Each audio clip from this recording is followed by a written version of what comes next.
প্রিয় ছাত্রছাত্রী, আজকে তোমাদের আলোচনার বিষয় হলো পাতার প্রকারভেদ অর্থাৎ টাইপ অফ লিভস। বিভিন্ন প্রকারের যে পাতা হয় সেই পাতা নিয়ে আলোচনা করব। তো প্রথমে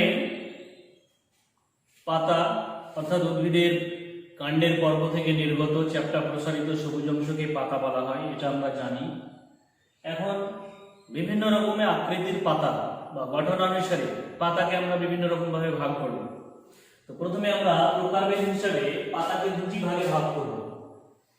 পাতার প্রকারভেদ। চলে আসি আমরা এখন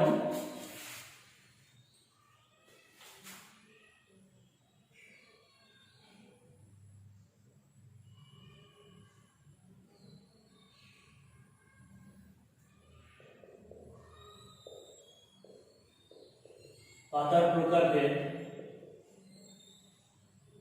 পাতাকে প্রধান দুটি ভাগে ভাগ করা হয়। সেই ভাগ দুটি হচ্ছে, একটা হচ্ছে সরল বা একক পত্র,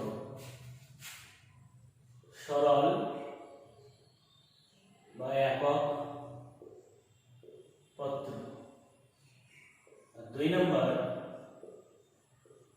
যৌগিক পত্র। তাহলে পাতাকে প্রধান দুটি ভাগে ভাগ করা হয় বললাম, সরল বা একক পত্র আর একটা হচ্ছে যৌগিক পত্র। সরল পত্র কাকে বলে, এর ভাগ প্রথমে আমরা এখন জানব। সরল পত্র তাকে বলা হয় যে সকল পাতার পত্র ফলকটি আংশিকভাবে কর্তিত, কর্তিত মানে খণ্ডিত হয় বা কর্তিত নয়। অর্থাৎ যদি এটা একটা পাতা হয়, এই পাতার ক্ষেত্রে আমরা দেখতে পাচ্ছি যেটা ঘটে,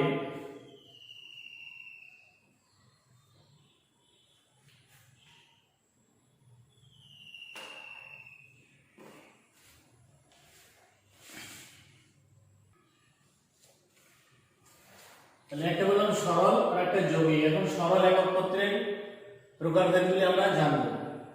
তো সরল একক পত্র কাকে বলে, তখন আমরা বলবো যে সকল পাতার পত্র ফলকটি কর্তিত বা কর্তিত নয়, অর্থাৎ খণ্ডিত বা খণ্ডিত নয়, তখন তাকে আমরা বলবো সরল বা একক পত্র। অর্থাৎ এক্ষেত্রে যদি একটা পাতা এরকম হয়,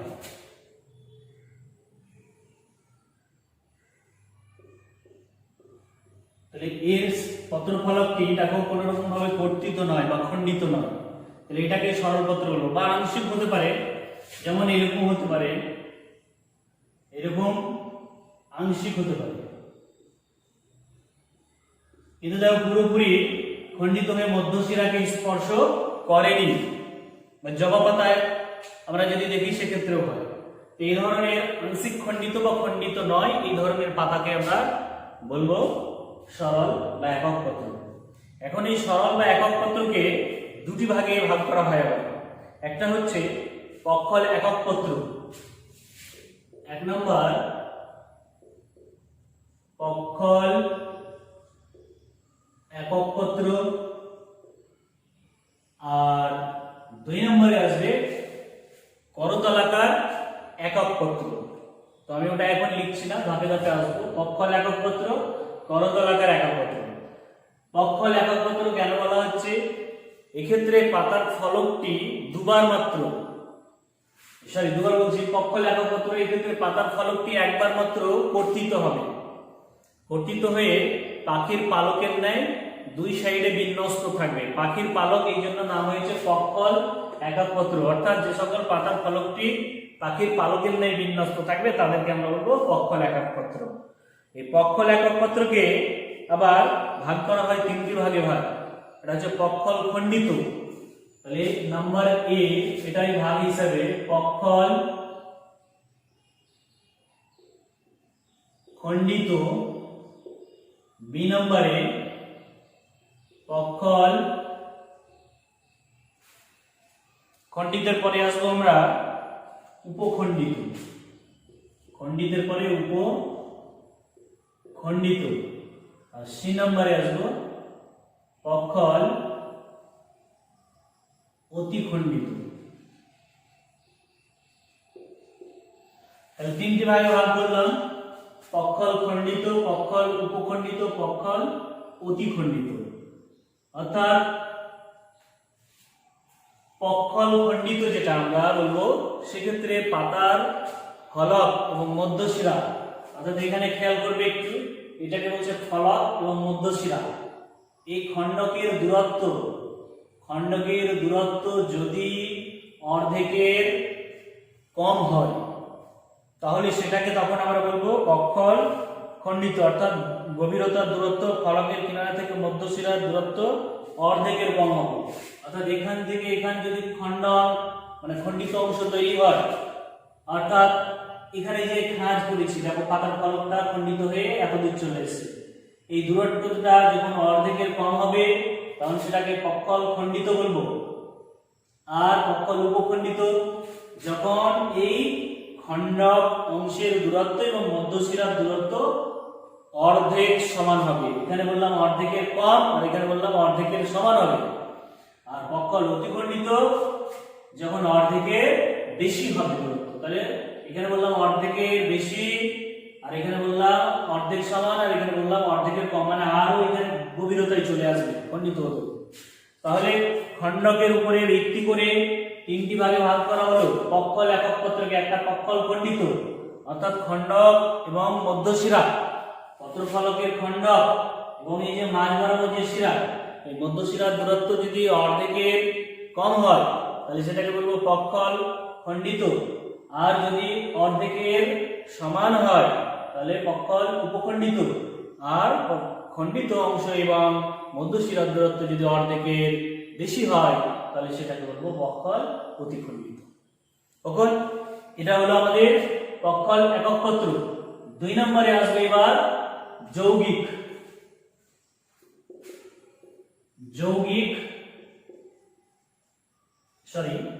করতলাকার একক পত্র। পক্ষলের পরে এবার আসবো আমরা, সেটা হচ্ছে করতলাকার একক পত্র।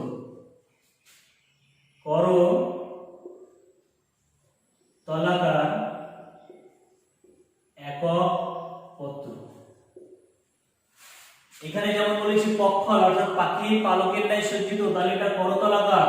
করতলাকার মানে আমাদের যে হাতের বাহু দুটো তিনটে, অর্থাৎ এই যে 5টি করে আঙুল আছে, তো কোনো কোনো ক্ষেত্রে দুটো একটা এরকম হতে পারে, অর্থাৎ করতলে হাতের বাহুর মতো দেখতে মনে হবে, তখন সেটাকে আমরা বলবো করতলাকার একক পত্র। অর্থাৎ যে ক্ষেত্রে পাতার খণ্ডিত অংশ এমন ভাবে সজ্জানীতি গঠন করবে ফলকটা যেন দেখতে অনেকটা করতলের মতো দেখতে মনে হয়, তখন সেটাকে আমরা বলবো করতলাকার একক পত্র। এক্ষেত্রেও এটাকেও আমরা 3 ভাগে ভাগ করব। এখানে যেমন বলছিলাম পক্ষল খণ্ডিত, তাহলে এখানে আমরা এই নম্বরে বলবো এখানে পক্ষল বলছি, এখানে আমরা বলবো করতলাকার খণ্ডিত,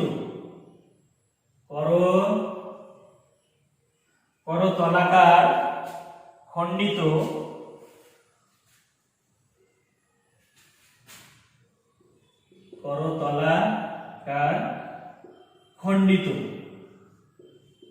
তাহলে বি নম্বরে আসবে আবার করতলাকার উপখণ্ডিত।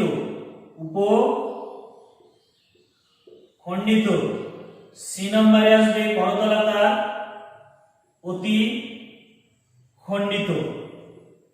এই দুটোর মধ্যে ডিফারেন্স হচ্ছে পক্ষলের ক্ষেত্রে পাতার যে ফলক সেটা মধ্যশিরা পর্যন্ত আসছিল বিন্যস্ত হয়ে খণ্ডিত হয়ে, ফলকটা মধ্যশিরা।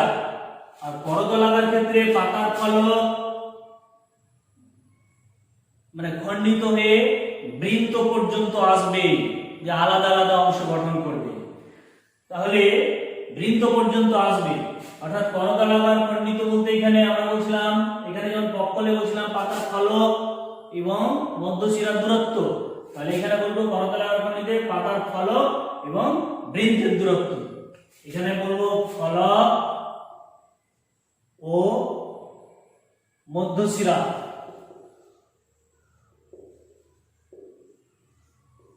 মধ্যশিরার দূরত্ব, ফলক ও মধ্যশিরার দূরত্ব। আর এখানে যে বিষয়টি হবে সেটা হবে ফলক ও বৃন্তের দূরত্ব। তাহলে দুটোর মধ্যে একটাই ডিফারেন্স, এখানে মধ্যশিরার দূরত্ব আর এখানে হবে বৃন্তের দূরত্ব, বাকিটা একই থাকে। তাহলে করতলাকার খণ্ডিত, তখন আমরা বলবো ফলক এবং বৃন্তের দূরত্ব যদি অর্ধেকের কম হয়, আর উপখণ্ডিত তখন বলবো ফলক এবং বৃন্তের দূরত্ব যদি অর্ধেকের সমান হয়, আর অতিখণ্ডিত বলবো ফলক এবং বৃন্তের দূরত্ব অর্ধেকের যদি বেশি হয়, তাহলে সেটাকে তখন আমরা বলবো করতলাকার অতিখণ্ডিত। এভাবে মোট আমরা 6টি ভাগে ভাগ করলাম সরল যৌগিক পত্রকে। এবারে আমাদের আলোচনার বিষয় আসবে যৌগিক পত্র। তার আগে এটা একটু ক্লিয়ার করি আমি।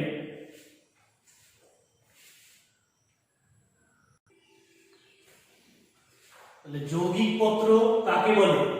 তাহলে এখানে আমরা বলবো এক্ষেত্রে পাতার ফলক মধ্যশিরা পর্যন্ত গভীরভাবে কর্তিত হবে। এর আগে আমরা সরল পত্র পড়লাম যে সম্পূর্ণ খণ্ডিত হবে না, আংশিক হতে পারে। আর এক্ষেত্রে আমরা যৌগিক পত্রের ক্ষেত্রে বলবো যে পাতার ফলকটি গভীরভাবে কর্তিত হয়ে মধ্যশিরা এবং বৃন্তকে স্পর্শ করবে, মানে অবশ্যই করবে গভীরভাবে কর্তিত হয়ে। কাকে? মধ্যশিরা এবং বৃন্তকে স্পর্শ করবে। তখন সেই ধরনের পত্রকে আমরা যৌগিক পত্র বলবো। এই যৌগিক পত্রকেও আবার দুই ভাগে ভাগ করা হয়। এক হচ্ছে পক্ষল যৌগিক পত্র, ওখানে যেমন বলছিলাম পক্ষল একক পত্র, এখানে বলবো পক্ষল যৌগিক পত্র, আর আরেকটা বলবো পক্ষল করতলাকার। তাহলে এখানে আমরা প্রথম ভাগটার নাম বলবো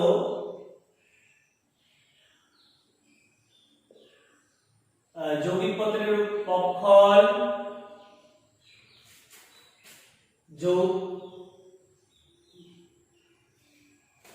প্রথমটা আমরা বলবো যেটা, সেটা হচ্ছে পক্ষল যৌগিক পত্র। আর 2 নম্বরে এখানে লিখে রাখি আমরা পক্ষল করতলাকার পত্র। কটা ভাগ বললাম? দুটো ভাগ। একটা বললাম পক্ষল যৌগিক পত্র, আর একটা বললাম পক্ষল করতলাকার। এখন পক্ষল যৌগিক পত্রের ভাগগুলি এবার জানবো। তো প্রথমে পক্ষল যৌগিক পত্র কেন বলা হচ্ছে? এক্ষেত্রে পাতার যে ফলক, সেই ফলকটি গভীরভাবে কর্তিত হবে, যে মধ্যশিরা এবং বৃন্তকে স্পর্শ করবে এবং পাখির পালকের ন্যায় দেখতে মনে হবে, বা এরকম সজ্জানীতি তৈরি হবে পাতাগুলি, তখন সেটাকে আমরা বলবো পক্ষল যৌগিক পত্র। তাহলে পক্ষল যৌগিক পত্র একে আবার বেশ কিছু উপভাগে ভাগ করা হয়। সেই ভাগগুলি পক্ষল যৌগিক পত্রের প্রথম ভাগের নাম হিসাবে আমরা বলবো এক পক্ষল। তাহলে এক পক্ষল, প্রথমে এক পক্ষল, অর্থাৎ এক্ষেত্রে পাতার ফলকটি একবার মাত্র কর্তিত হবে, দিয়ে পাখির পালকের ন্যায় অবস্থান করবে, তখন সেটাকে আমরা বলবো এক পক্ষল।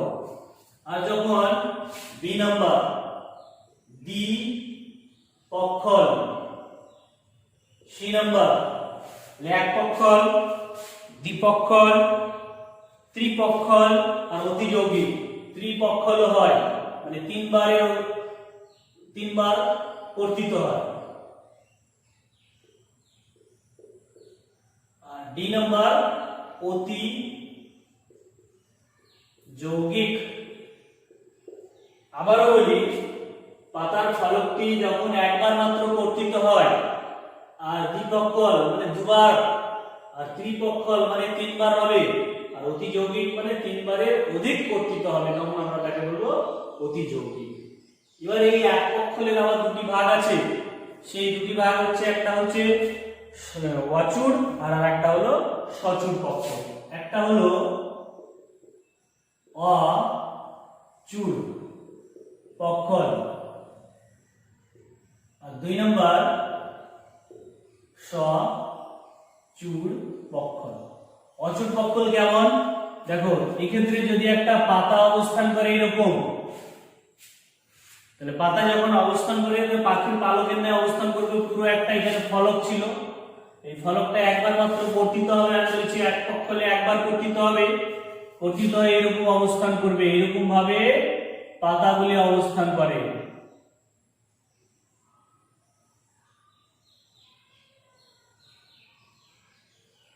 দুই পাশে এরকম ভাবে পাখির পালকের ন্যায় অবস্থান করে।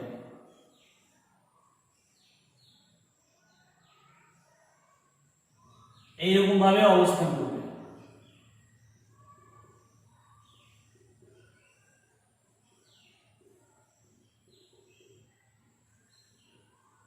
সময় সাপেক্ষ ব্যাপার আছে, তোমরা ছবিগুলা আমি জাস্ট একটু তোমাদের দেখাচ্ছি বোঝার জন্য। এভাবে একটা পাতা পাখির পালকের ন্যায় অবস্থান করবে। এবার এখানে এই এক পক্ষলকে দুভাগে, একটা হচ্ছে অচূড় পক্ষল, অর্থাৎ যাদের শীর্ষ বা অগ্রভাগে দুটি থাকবে, এক জোড়া থাকবে। তাহলে এরকম এক জোড়া যদি থাকে তাহলে এখানে কোনো চূড়ের মতো অংশ নেই, তার জন্য এটা করবো অচূড় পক্ষল। আর সচূড় যদি হয় তাহলে সেক্ষেত্রে আমরা দেখতে পাবো পাতার ফলকটি এরকম ভাবে থাকবে। এখানে একটা পাতা থাকলো, আবার এখানে একটি, এখানে একটি পাতা, আর এই রকম জায়গায় আর একটা পাতা থাকবে। তাহলে দেখো এখানে সচূড়, অর্থাৎ এখানে একটা পাতা, শীর্ষে একটা থাকবে আর শীর্ষে এখানে এক জোড়া থাকবে। এক জোড়া যখন থাকবে তখন সেটাকে অচূড় পক্ষল, আর একটা যখন থাকবে সেটাকে আমরা বলবো সচূড় পক্ষল। ঠিক আছে, তাহলে এটাকে আমরা বলবো একক পক্ষল। আর দ্বিপক্ষল যখন দুটি ভাগে বিভক্ত হবে, তাহলে দুটি ভাগে বিভক্ত হবে, এটা কিরকম হবে? এটা যেমন একটা হয়েছে, তাহলে একটি গাছের পাতা এবার এরকম আছে মধ্যশিরা, এখানে আমার একে কেন্দ্র করে একটা ফলক আছে, এই ফলকটা দুবার বিভক্ত হবে। দুবার বিভক্ত হলে একটা এইদিকে চলে যায়, একটা এইদিকে চলে যায়, আবার এখান থেকে একটা এইদিকে, এখানে আমি একটা লিখে দেখাবো অনেক সময় ব্যাপার। তাহলে এখানে আবার অনেক পাতা,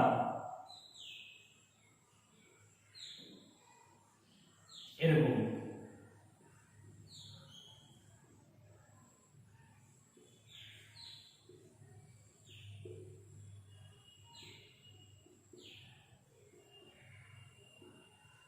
এইরকম ভাবে একদিকে যেমন হলো ঠিক তেমন এদিকেও আবার কিন্তু হবে।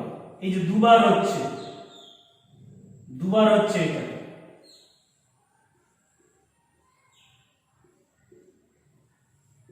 নিশ্চয়ই তোমরা প্রত্যেকে বুঝতে পারছো। তাহলে এটা হলো একবার আর এটা হলো দুবার। এরকম যখন তিনবার হবে তখন সেটাকে ত্রিপক্ষল, যেটা আমরা সজনে পাতায় দেখতে পাই। আর অতি যৌগিক যখন এরকম ভাবে বিভক্ত তিনবারের অধিক হবে, সেটা আমরা দেখতে পাবো ধনে বা মৌরি, এই মশলা জাতীয় উদ্ভিদের যে পাতা, সেই পাতাগুলিতে আমরা দেখতে পাবো অতি যৌগিক। এবারে এটা হলো আমাদের পক্ষল যৌগিক পত্র। তো অতি যৌগিক আমরা দেখতে পেলাম। এবার করতলাকার এখন চলে আসবো আমরা। পক্ষল যৌগিক পত্র আর আরেকটা আমি বলেছি পক্ষল করতলাকার পত্র। পক্ষল যৌগিক পত্র আর একটা শুধু বলবো করতলাকার। আমি এখানে একটু মিস্টেক করেছি, এটা পক্ষল হবে না, এই জায়গাটা হবে শুধু করতলাকার যৌগিক পত্র। যেহেতু আমরা যৌগিক পত্রের ভাগ করছি, তাহলে এটাকে আমরা বলবো করতলাকার যৌগিক পত্র।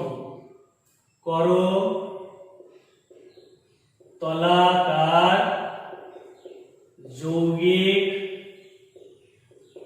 পত্র।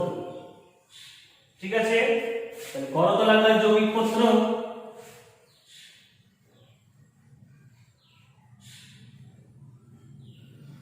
অর্থাৎ যে ক্ষেত্রে পাতার ফলকগুলি কর্তিত হয়ে করতলের ন্যায় আকৃতি গঠন করবে, বেশ কয়েকবার কর্তিত হয়ে খণ্ডক অংশগুলি মধ্যশিরা এবং বৃন্তকে স্পর্শ করবে এবং করতলের ন্যায় অংশ গঠন করবে, সেটাকে আমরা বলবো করতলাকার। এই করতলাকারগুলিকে এখন আবার কিভাবে ভাগ করা হয় সেগুলি আমরা জানবো।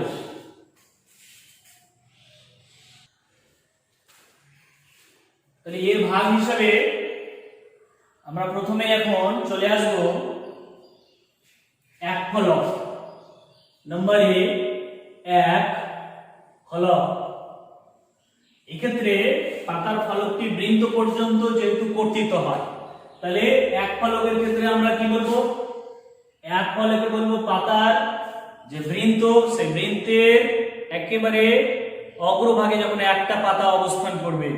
এই ধরনের পাতা আমরা দেখতে পাই সাধারণত যে সমস্ত গাছে, লেবু গাছে, লেবু গাছের ক্ষেত্রে এটা হচ্ছে যদি পাতার বৃন্ত হয়, বৃন্ত মানে কি মোটা বলেছিলাম, কাণ্ডের সঙ্গে যে অংশটা পাতাকে আটকে রাখে সেটা হচ্ছে বৃন্ত।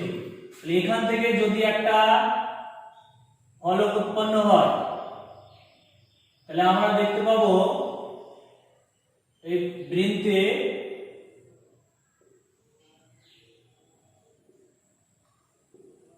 একটাই, দেখো পাতা, এটা বৃন্ত, আর বৃন্তের অগ্রভাগে একটাই পাতা থাকবে। তাহলে এক ফলক কাকে বলবো? বৃন্তের অগ্রভাগে একটাই যখন ফলক থাকবে, ফলক মানে পাতা, এখানে পাতার প্রসারিত অংশ, তাহলে বৃন্তের অগ্রভাগে যখন একটাই ফলক থাকবে তখন তো তাকে আমরা এক ফলক বলবো। আর যদি এবার বলা হয় দ্বি ফলক, নিশ্চয়ই বুঝতে পারছি এবার বৃন্তের অগ্রভাগে দুটি ফলক থাকবে। তাহলে বৃন্তের অগ্রভাগে কিভাবে দুটি ফলক থাকবে? এটা কাণ্ড, আর এখান থেকে যদি বৃন্ত বার হয়, এবার এই বৃন্তের অগ্রভাগে দুটি পাতা থাকবে, একটা ভাগ হয়ে গিয়ে এখানে একটা পাতা, আর আরেকটা ভাগ হয়ে গিয়ে এখানে একটা। তাহলে কটা পাতা হলো? বৃন্তের অগ্রভাগে দুটো যখন এরকম ফলক থাকবে তখন তাকে আমরা বলবো দ্বিফলক। আর যদি বলা হয় এবার ত্রিফলক, তাহলে আমরা এক বাক্যে বলবো বৃন্তের অগ্রভাগে যদি এবার তিনটি পাতা থাকা হয়, এই এক দুটো ছিল, এবার এখানে আরেকটা করে দিলাম, তিনটি পাতা যখন থাকবে তখন সেটাকে আমরা বলবো ত্রিফলক। চতুর্ফলক কাকে বলে? এবার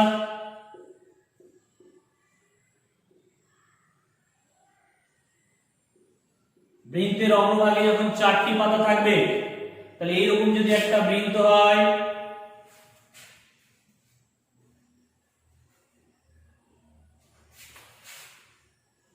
যেমন এরকম ভাবে একটা থাকতে পারে, এরকম ভাবে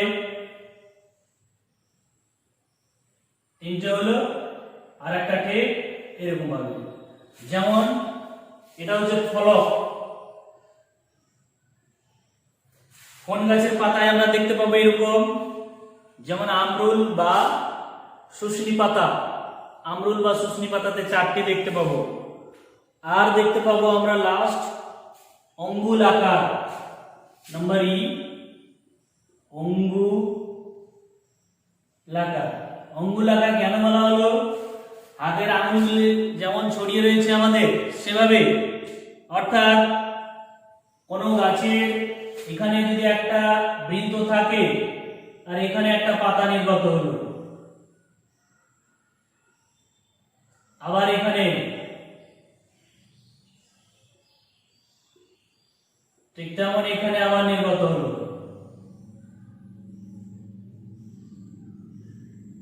পরপর এইভাবে কিন্তু অনেকগুলি ফলক নির্গত হয়ে একটা আঙুলের ন্যায় গঠন করবে। এই আঙুলের মতো চারটে পাঁচটা ফলক ছড়িয়ে থাকে, তখন সেটাকে আমরা বলবো অঙ্গুলাকার, অঙ্গুলাকার করতলাকার যৌগিক পত্র। এই ধরনের উদাহরণ আমি প্রথমটায় যেমন বলেছি, লেবু গাছে এক ফলক, দ্বিফলক আমরা দেখতে পাবো সেটা হচ্ছে হিঙ্গন গাছে, ত্রিফলক দেখতে পাবো বেল গাছের পাতাতে, চতুর্ফলক বা ত্রিফলক আরো দেখতে পাবো আমরা, সেটা হচ্ছে লবঙ্গ গাছেও দেখতে পাবো। চতুর্ফলক দেখতে পাবো বলেছি শুষ্নি পাতাতে দেখতে পাবো, আবার অঙ্গুলাকার দেখতে পাবো আমরা শিমুল গাছের ক্ষেত্রে দেখতে পাবো। এবারে আরো একটা টপিকে আসবো, সেটা হচ্ছে পাতার রূপান্তর, দিয়ে শেষ করব।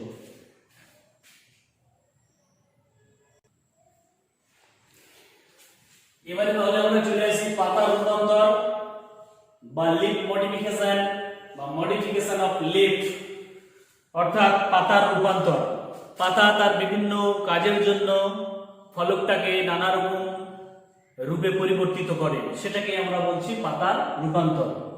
তাহলে কি কি ভাবে রূপান্তর হতে পারে আমরা সেই রূপান্তরগুলি আলোচনা করব এখন। যেমন এক নম্বর হচ্ছে পত্র কণ্টক। তাহলে এক নম্বরে পত্র কণ্টক, পত্র কণ্টক অর্থাৎ পাতাকে কাঁটায় রূপান্তরিত করে। এই ক্ষেত্রে দেখা যায় কোনো কোনো গাছ পুরো ফলকটাকে কাঁটাতে রূপান্তরিত করে। এরকম উদ্ভিদ যেমন ফণিমনসা, জেরোফাইট জঙ্গল উদ্ভিদ যেটাকে বলা হয়, সে তার অতিরিক্ত বাষ্পমোচন হ্রাস করার জন্য পুরো পাতাকে কনভার্ট করে অর্থাৎ মডিফাইড করে কোন অঙ্গে, কন্টাক্ট মানে কাঁটাতে, অর্থাৎ থর্ম বা কাঁটাতে বাষ্পমোচন রোধ করার জন্য। তাহলে পুরো ফলকটাকে পরিবর্তিত করতে পারে। আবার কোনো কোনো উদ্ভিদ রয়েছে যে উদ্ভিদ পত্রাগ্র মানে পাতার যে অগ্রভাগ, সেই অগ্রভাগকে কাঁটায় রূপান্তরিত করে। যেমন আমরা খেজুর গাছের পাতা দেখেছি, পাতার অগ্রভাগ সূচের মতো ফোড়া লাগে আমাদের, তাহলে অগ্রভাগটা কাঁটায় রূপান্তরিত হয়েছে, নিজেকে আত্মরক্ষা করার জন্য ব্যবহার করে। তারপরে আমরা দেখেছি পত্র কিনারা মানে পাতার যে কিনারা, সেই কিনারাটাকে কাঁটায় অনেক সময় পরিণত করে, যেমন শেয়াল কাঁটা উদ্ভিদ সেক্ষেত্রে।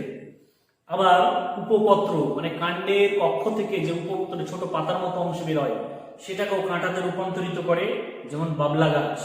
তাহলে এইভাবে কিছু উদ্ভিদ তার পাতাকে কাঁটাতে রূপান্তরিত করে, সেটাকে আমরা বলবো পত্রকণ্টক। কি কারণে? কেউ বাষ্পমোচন রোধ করার জন্য, কেউ নিজেকে আত্মরক্ষা করার জন্য। দ্বিতীয় আসবো এবার আমরা, পাতাকে রূপান্তরিত করে কলসপত্রী, কলসপত্রী বা ঘটপত্রী যেটাকে বলা হয়, কলসপত্রী।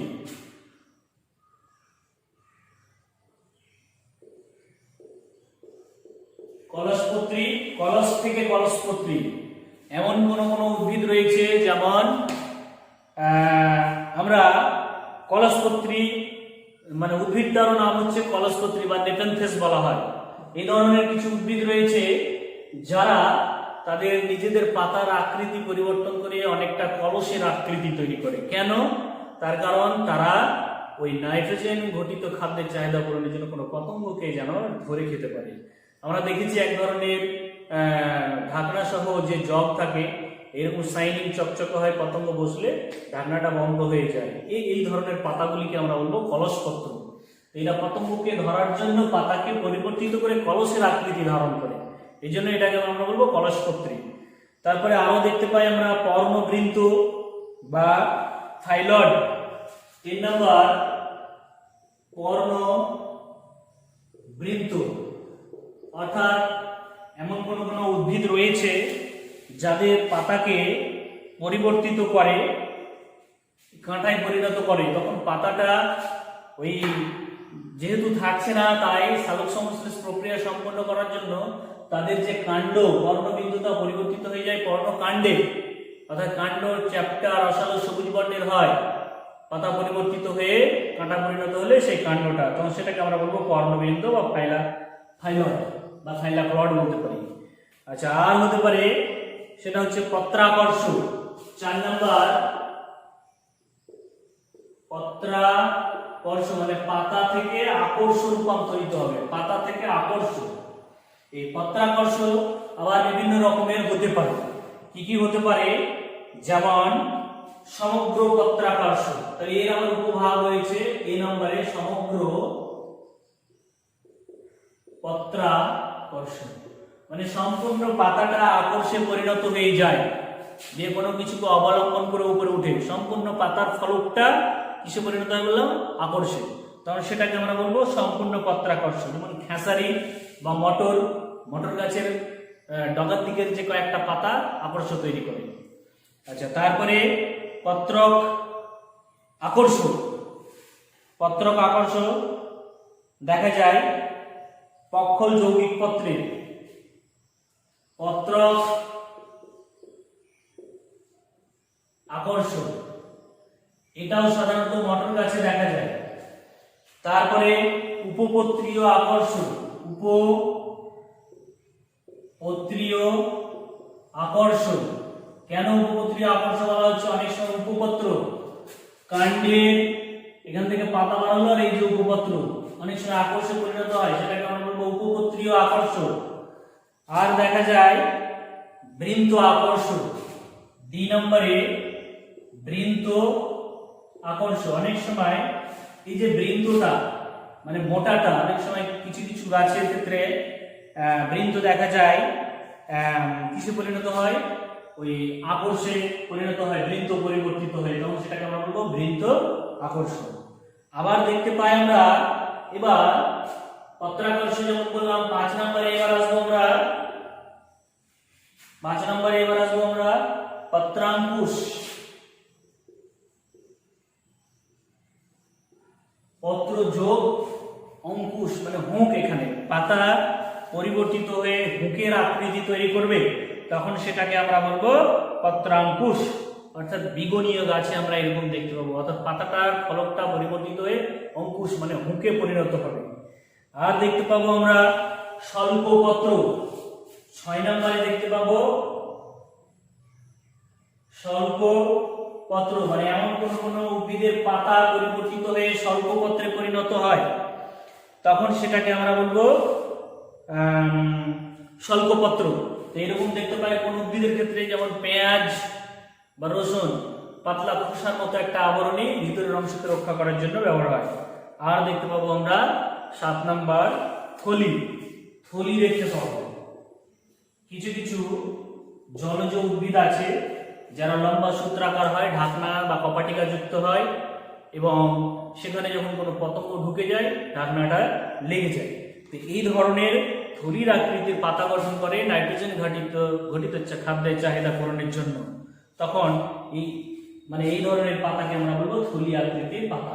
তাহলে এখানে আমরা বুঝতেই পারছি যে পাতা মডিফিকেশন করছে তার নিজের স্বার্থে, বিভিন্ন রকম পরিবেশে নিজেকে টিকিয়ে রাখার জন্য বিভিন্ন রকম আকার আকৃতি ধারণ করছে।